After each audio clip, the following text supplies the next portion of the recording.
નમસ્કાર મિત્રો, હું ડૉક્ટર રમેશ કાલિયા આ ચેનલમાં આપ સૌ મિત્રોનું હાર્દિક સ્વાગત કરું છું.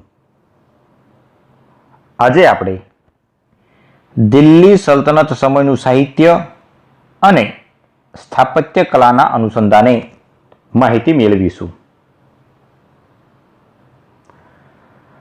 ભારતના ઇતિહાસમાં દિલ્હી સલ્તનતનો શાસનકાળ ઈસવીસન 1206 થી 1526 સુધીનો ગણવામાં આવે છે. આ સમયગાળા દરમિયાન ઇસ્લામિક સાહિત્યના અનુસંધાને અને ભારતીય સાહિત્યના અનુસંધાને વિકાસ થયેલો આપણને જોવા મળે છે.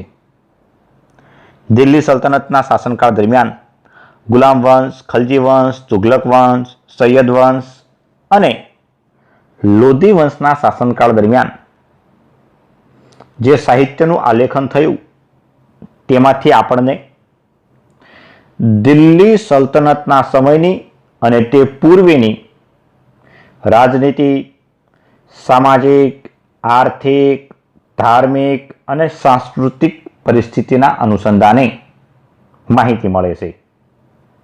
આ ઉપરાંત દિલ્હી સલ્તનતના શાસનકાળ દરમિયાન સ્થાપત્ય કલામાં હિન્દુ મુસ્લિમ સમન્વયતા થયેલી આપણને જોવા મળે છે, જેના દ્વારા સ્થાપત્ય કલાને ભારતમાં ખૂબ જ બહોળા પ્રમાણમાં વિકાસ થયેલો આપણને જોવા મળે છે. આમ દિલ્હી સલ્તનતના શાસનકાળ દરમિયાન સાહિત્યનું આલેખન થયું અને સ્થાપત્ય કલાનું જે નિર્માણ થયું તેની પ્રશંસા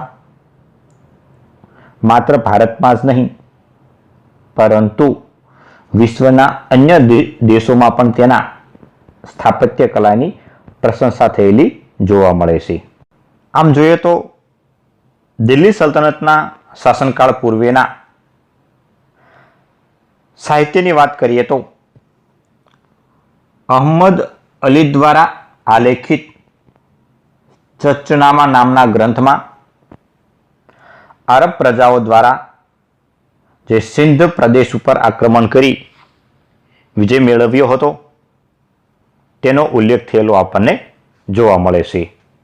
આ ચચનામા નામનો ગ્રંથ એ અરબી ભાષામાં લખાયેલો છે. આ ઉપરાંત અરબી ભાષામાં લખાયેલો આ ચચનામા નામનો ગ્રંથ નાસરુદ્દીન કુબાચાના સમયમાં તેનું ફારસી ભાષામાં અનુવાદ થયેલો જોવા મળે છે, જેનો અનુવાદ અલી બિન વક નામના વિદ્વાને કર્યો હતો. આ ઉપરાંત અલબેરુની લિખિત ગ્રંથ તારીખ ઉલ હિન્દ નામના ગ્રંથમાં 11મી સદીની ભારતની રાજનીતિ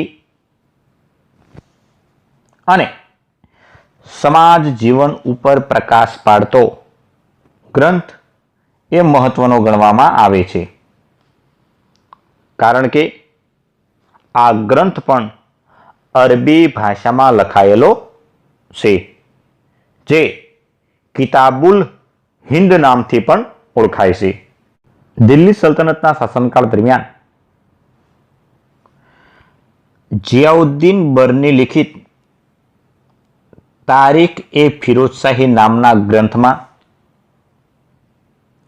સુલતાન બલબનથી લઈ અને ફિરોઝશાહ તુઘલક સુધીના શાસનકાળનો ઉલ્લેખ થયેલો છે.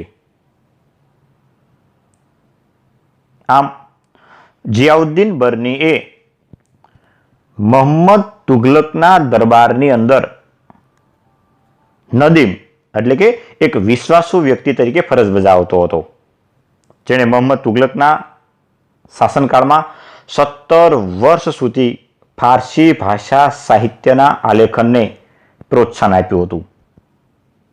પરંતુ ફિરોઝશાહ તુઘલકના સમયમાં જ્યારે એને જેલવાસ ભોગવવો પડ્યો તે જેલવાસ દરમિયાન જિયાઉદ્દીન બર્નીએ સુલતાન ફિરોઝ શાહ તુગલકને ખુશ કરવા માટે તારીખ એ ફિરોઝશાહી નામના ગ્રંથનું આલેખન કર્યું હતું. જ્યારે જિયાઉદ્દીન બર્નીનો બીજો મહત્વનો ગ્રંથ ફતવા એ જહાનદારી નામના ગ્રંથમાં દિલ્હી સલ્તનતના સમયની રાજનીતિ, સામાજિક, આર્થિક, સાંસ્કૃતિક અને ધાર્મિક પરિસ્થિતિના અનુસંધાને ઉલ્લેખ થયેલો આપણને જોવા મળે છે. આમ દિલ્હી સલ્તનતના સમયની એ માહિતી પ્રાપ્ત કરવા માટે જિયાઉદ્દીન બર્ને લિખિત તારીખ એ ફિરોઝશાહી અને ફતવા એ જહાનદારી નામના ગ્રંથ એ પ્રથમ કક્ષાના સાધન તરીકે મહત્વના રહેલા છે. દિલ્હી સલ્તનતના શાસનકાળ દરમિયાન બીજો મહત્વનો કોઈ વિદ્વાન હોય તો તે છે અમીર ખુસરો. તેના દ્વારા આલેખિત મિફ્તા ઉલ ફુતુહ નામના ગ્રંથમાં જલાલુદ્દીન ખલજીના વિજયો અને તેની શાસન વ્યવસ્થાનો ઉલ્લેખ આ ગ્રંથની અંદર આપણને થયેલો જોવા મળે છે. આ ઉપરાંત અમીર ખુસરોનો બીજો મહત્વનો ગ્રંથ દેવળ દેવી વ ખિઝર ખાન નામનો ગ્રંથ લયેલો છે, જેમાં અલાઉદ્દીન ખલજીનો પુત્ર ખિઝર ખાન અને ગુજરાતના રાજા કર્ણદેવની પુત્રી વચ્ચે જે પ્રણય કથા રહેલી હતી તેનો ઉલ્લેખ થયેલો આપણને આ ગ્રંથની અંદર જોવા મળે છે. જેના પરિણામ સ્વરૂપે ગુજરાતનો તત્કાલીન જે ઇતિહાસ જે રહેલો હતો તેની માહિતી પણ દેવળ દેવી વ ખિઝર ખાન નામના ગ્રંથમાંથી આપણને માહિતી પ્રાપ્ત થાય છે. આ ઉપરાંત અલાઉદ્દીન ખલજીના અંતિમ આલેખન કે કૃતિઓમાં તુગલકનામા છે, જેમાં ગ્યાસુદ્દીન તુગલકના વિજયોનો ઉલ્લેખ થયેલો આપણને જોવા મળે છે. આમ દિલ્હી સલ્તનતના સમયમાં જે ખલજી વંશ અને તુગલક વંશની જે સામાજિક, આર્થિક, રાજનીતિના અનુસંધાને જે માહિતી પ્રાપ્ત થતો જે મહત્વનો ગ્રંથ છે એ છે એ અમીર ખુસરોના મિફ્તા ઉલ ફુતુહ અને દેવળ દેવી વ ખિઝર ખાન. અમીર ખુસરો એ પ્રથમ ભારતીય લેખક હતો કે જેણે હિન્દી શબ્દો અને મુહાવરોનો સૌથી પહેલા તેને પ્રયોગની શરૂઆત કરી હતી. આમ અમીર ખુસરો એ ભારતના સાહિત્યકારોની અંદર એ મહત્વનું સ્થાન ધરાવે છે, કારણ કે તેના જે મહત્વના જે ગ્રંથો જે છે મિફ્તા ઉલ ફુતુહાન, દેવળ દેવી વ ખિઝર ખાન, આ દેવળ દેવી વ ખિઝર ખાન નામનો જે ગ્રંથ છે તે ગ્રંથ આશિકા નામે પણ ઓળખાય છે. ત્યારબાદ તુગલકનામા જે મહત્વના ગ્રંથો રહેલા આપણને જોવા મળે છે. આમ થોડીક પ્રાથમિક માહિતી અમીર ખુસરોના અનુસંધાને મેળવી હોય તો કહી શકાય કે અમીર ખુસરોનું મૂળ નામ અબુલ હસન હતું, જે ફારસી ભાષા સાહિત્યનો સર્વશ્રેષ્ઠ ભારતીય કવિ તરીકે પણ તેણે નામના મેળવી હતી, જેનો જન્મ ઉત્તર પ્રદેશમાં આવેલ ઇટાવા પ્રાંતમાં ઈસવીસન 1253ના સમયમાં થયો હતો. અમીર ખુસરો એ માત્ર સાહિત્યકાર નહીં પરંતુ સંગીત ક્ષેત્રે પણ એટલી જ પ્રશંસા પાત્ર ધરાવે છે, કારણ કે તેણે ઈરાની તંબુરા અને ભારતીય વીણાનો સમન્વય કરી સિતાર નામનું એક સંગીત વાદ્ય બનાવ્યું હતું. તેથી સાહિત્ય અને સંગીત કલાના ક્ષેત્રે પણ અમીર ખુસરોનું સ્થાન ખૂબ મહત્વનું ગણવામાં આવે છે. દિલ્હી સલ્તનતના શાસનકાળના વિદ્વાનોમાં મિન્હાજ સિરાજ નામનો વિદ્વાન પણ મહત્વનું સ્થાન ધરાવતો હતો. તેના દ્વારા આલેખિત તબકાતે નાસેરી નામના ગ્રંથમાં મોહમ્મદ ગઝનીના ભારત ઉપરના વિજયો અને ભારતમાં તુર્કી સલ્તનતની શરૂઆત થઈ ત્યારથી લઈ ઈસવીસન 1260 સુધીનો ઇતિહાસ, તે સમયની સામાજિક અને આર્થિક પરિસ્થિતિ તથા રાજનીતિનો ઉલ્લેખ થયેલો આપણને તબકાતે નાસેરી નામના ગ્રંથમાં જોવા મળે છે. આ ઉપરાંત આ સમયગાળા દરમિયાન શમ્સ-ઈ સિરાજ અફીફ નામનો એ વિદ્વાન રહેલો હતો, જેણે તારીખ-એ-ફિરોઝશાહી નામનો ગ્રંથ લખ્યો હતો, જેમાં ફિરોઝશાહ તુઘલકનો શાસનકાળ અને તુઘલક વંશના પતનના પરિબળોનો પણ ઉલ્લેખ કરેલો આપણને આ ગ્રંથની અંદર જોવા મળે છે. દિલ્હી સલ્તનતના શાસનકાળ દરમિયાન અન્ય વિદ્વાનોમાં યાહિયા બિન અહમદ સરહિન્દીનું નામ પણ પ્રથમ કક્ષાએ આવે છે, કારણ કે તેના દ્વારા આલેખિત થયેલ તારીખ-એ-મુબારક શાહી નામના ગ્રંથમાં તુઘલક વંશ અને સૈયદ વંશના શાસનકાળનો ઇતિહાસ જાણવા મળે છે. આમ જોઈએ તો સૈયદ વંશના શાસનકાળનો ઇતિહાસ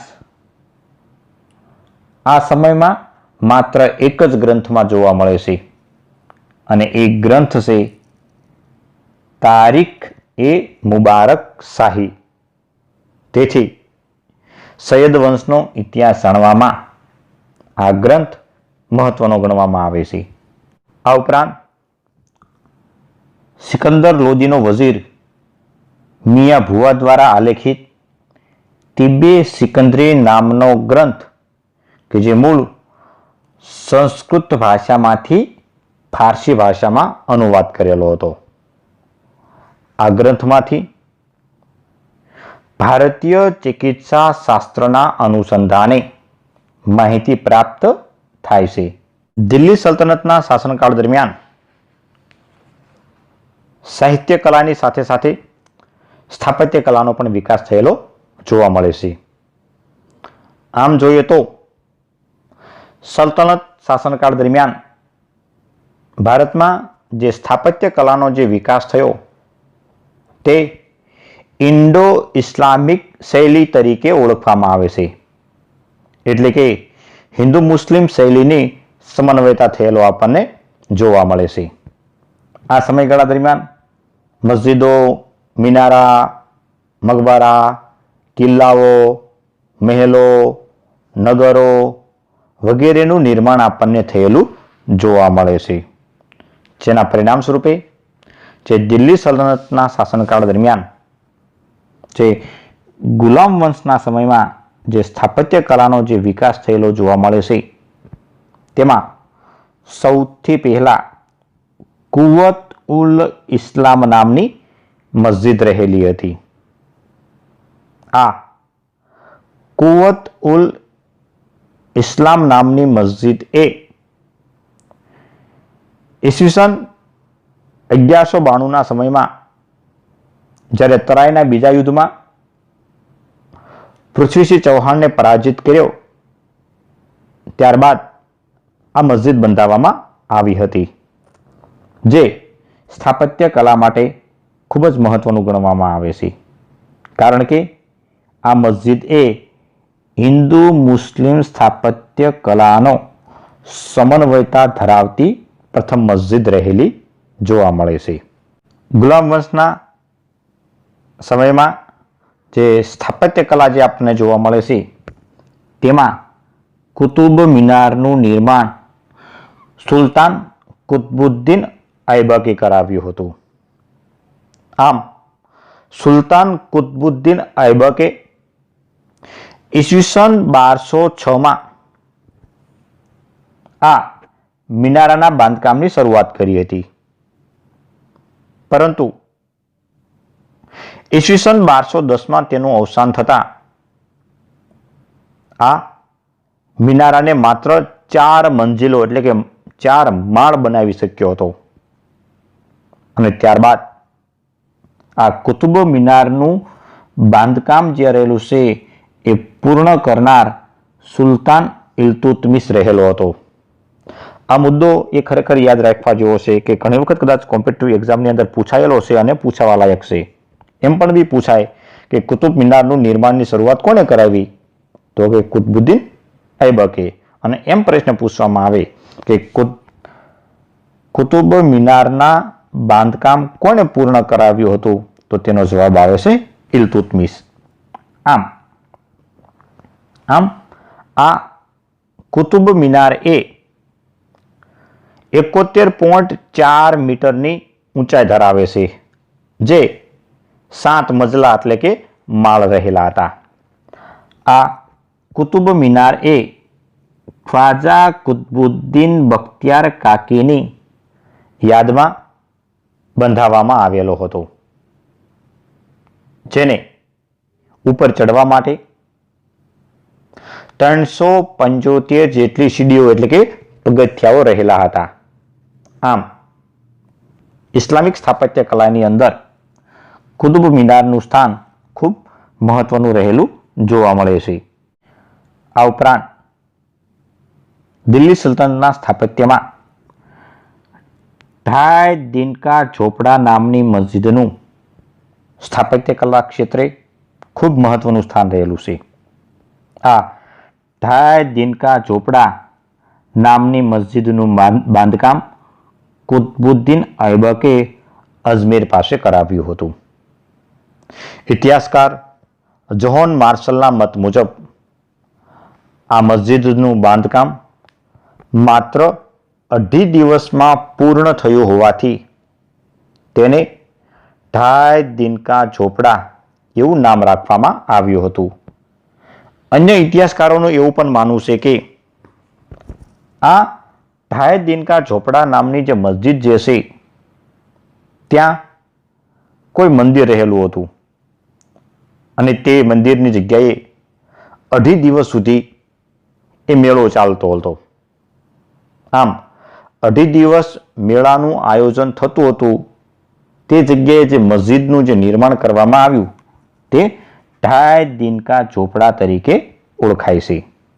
જ્યારે સુલતાન ઇલ્તુત્મિશના સમયગાળા દરમિયાન સુલતાન ગઢીનો મકબરો નામે મકબરાનું નિર્માણ કરવામાં આવ્યું હતું, જે ભારતનો પ્રથમ મકબરો હતો. સુલતાન ઇલ્તુત્મિશે ભારતમાં મકબરાઓ બંધાવવાની જે શરૂઆત કરી હતી, જેના પરિણામ સ્વરૂપે સુલતાન ઇલ્તુત્મિશ મકબરાના નિર્માણના જન્મદાતા તરીકે પણ ઓળખવામાં આવે છે.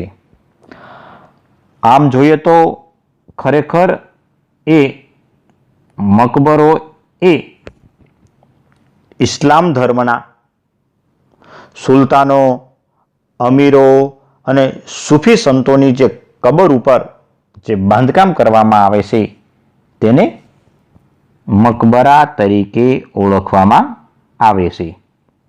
આ ઉપરાંત સુલતાન ઇલ્તુત્મિશે પોતાના શાસનકાળ દરમિયાન બદાયુમાં બંધાવેલ હોજ એ શમશીદ નામની મસ્જિદ અને અજમેરમાં આવેલ મહમુદ્દીન ચિશ્તીની દરગાહ સ્થાપત્ય કલા માટે મહત્વની ગણવામાં આવે છે. કારણ કે તેનું જે કોતરણી કામ કરવામાં આવ્યું છે તે કોતરણી કામમાં હિન્દુ અને ઇસ્લામિક સ્થાપત્ય કલાનો સમન્વય થયેલો જોવા મળે છે. આ ઉપરાંત સુલતાન રજિયાએ પોતાના શાસનકાળ દરમિયાન દિલ્હીમાં આવેલ ઇલ્તુત્મિશના મકબરો એ બંધાવ્યો હતો, જે સ્થાપત્ય કલા માટે ખૂબ મહત્વનો મકબરો ગણવામાં આવે છે. આ ઉપરાંત સુલતાન બલબનના સમયમાં દિલ્હીમાં લાલ મહેલનું બાંધકામ કરવામાં આવ્યું હતું. તેને પણ દિલ્હી સલ્તનતના સમયના સ્થાપત્ય કલામાં મહત્વનું સ્થાન ધરાવે છે. દિલ્હી સલ્તનતમાં ખલજી વંશના સમયનું સ્થાપત્ય કલા પણ ખૂબ મહત્વનું રહેલું છે. આ સમયગાળા દરમિયાન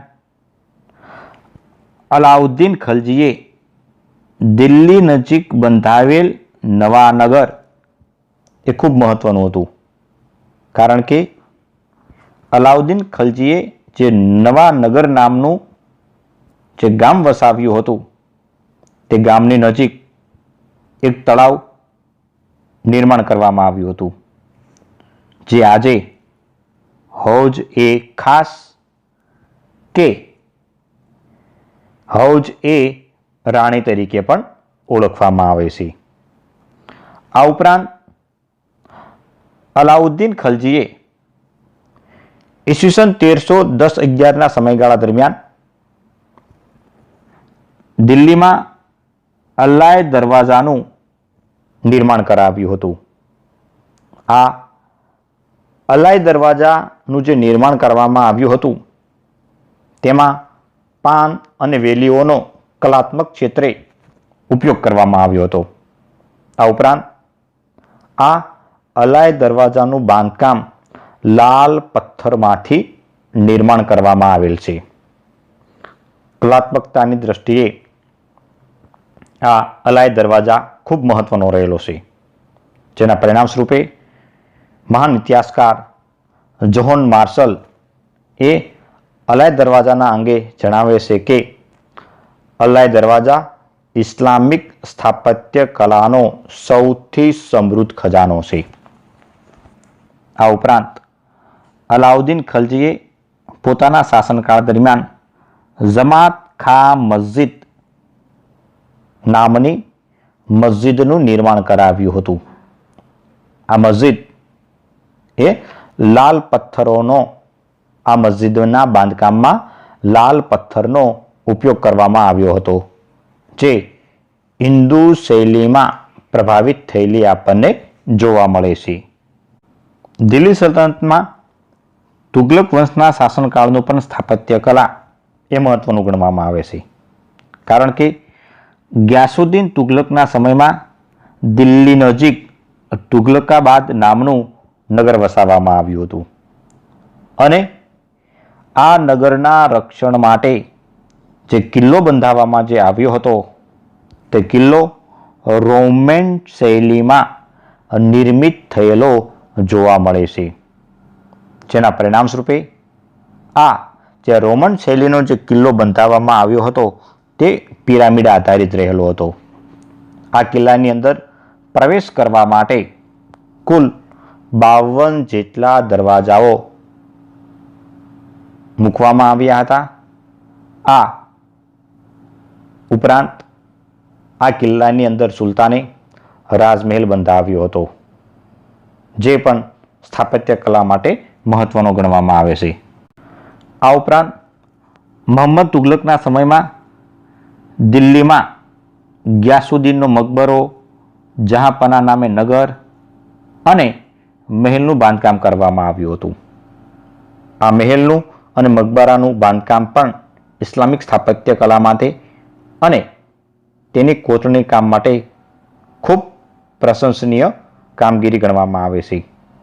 જ્યારે બીજી તરફ ફિરોઝશાહ તુગલકના સમયમાં દિલ્હીમાં ફિરોઝશાહ કોટલાનો કિલ્લો બંધાવવામાં આવ્યો હતો, જે પોતાના પ્રજાજનો જે રહેલા હતા તેના રક્ષણ માટે નિર્મિત કરવામાં આવ્યું હતું. આ ઉપરાંત ફિરોઝશાહ તુગલકે દિલ્હીમાં મકબરાનું પણ નિર્માણ કરાવ્યું હતું, જે સ્થાપત્ય કલા માટે ખૂબ મહત્વનું ગણવામાં આવે છે. આમ દિલ્હી સલ્તનતના શાસનકાળ દરમિયાન સૈયદ વંશનું સ્થાપત્ય કલા પણ મહત્વનું ગણવામાં આવે છે, કારણ કે તે સમયે સુલતાન ખિજર ખાનના સમયમાં ખિજાબાદ નામનું નગર વસાવ્યું હતું. આ ઉપરાંત સૈયદ વંશના શાસનકાળ દરમિયાન મુબારક શાહ સૈયદનો મકબરો એ સ્થાપત્ય કલા માટે ખૂબ જ મહત્વનો ગણવામાં આવે છે.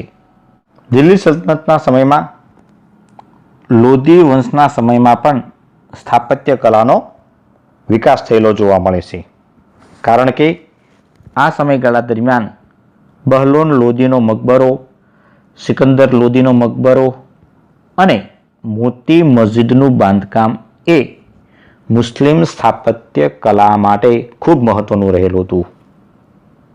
આમ ઈસવીસન 1206 થી લઈ ઈસવીસન 1526 સુધીના શાસનકાળ દરમિયાન, એટલે કે દિલ્હી સલ્તનતના શાસનકાળ દરમિયાન મસ્જિદ, મકબરા, મિનારા, કિલ્લાઓ અને નગરોનું નિર્માણ થયેલું આપણને જોવા મળે છે. આમ સ્થાપત્ય કલામાં હિન્દુ મુસ્લિમ શૈલીનો સુભગ સમન્વય થયેલો જોવા મળતો હોવાથી દિલ્હી સલ્તનતના શાસનકાળ દરમિયાન થયેલ સ્થાપત્ય કલા અને સાહિત્યના નિર્માણ માટે આ યુગ ખૂબ મહત્વનો ગણવામાં આવે છે. આભાર.